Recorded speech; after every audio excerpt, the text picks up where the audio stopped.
ፈጣሪ አህያን ፈጠረና እንዲህ አለው፣ አህያ ትሆናለህ። ሸክሞችን በጀርባ በመሸከም ፀሐይ ወጥታ እስክትጠልቅ ድረስ ያለመታከት ትሰራለህ። የምትመገበው ደግሞ ሳር ነው። ምንም አይነት ኢንቴሌክት ወይም የማሰብ የማመዛዘን ችሎታ የለህም። እናም 50 ዓመት ትኖራለህ። አህያው እንዲህ ሲል መለሰ፣ አህያ ሆናለሁ፣ ችግር የለውም። ነገር ግን 50 ዓመት በጣም ብዙ ነውና 20ውን ብቻ ሰጠኝ። እግዚአብሔርም የፍላጎቱን ሰጠው።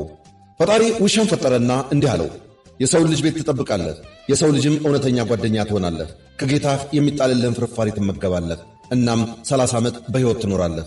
ውሻም ትባላለህ። ውሻው ሲመልስ ጌታዬ 30 ዓመት እጅግ ብዙ ነው፣ 15 ዓመት ብቻ ይበቃኛል አለ። ፈጣሪም የፍላጎቱን ሰጠው።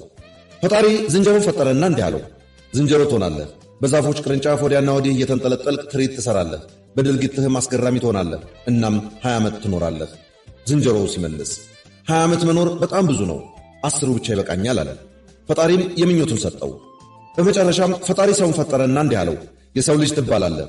በምድር ላይ ካሉት ፍጡራን አመዛዛኝ፣ አሳቢና ምክንያታዊ ፍጡር አንተ ብቻ ነህ።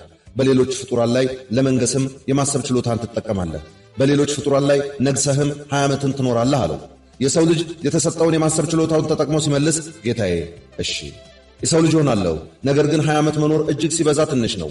ስለሆነም 30 ዓመት አህያው የተቃወመውን፣ 15 ዓመት ውሻው አልፈልገውም ያለውን፣ እናም ደግሞ 10ሩን ዓመት ዝንጀሮ የማይፈልገውን ስጠኝ ሲል ጥያቄውን አቀረበ። ከራሱ ጋር የሌሎችን ደማምሮ 75 ዓመት አደረሰው። ፈጣሪም የፍላጎቱን ሰጠው።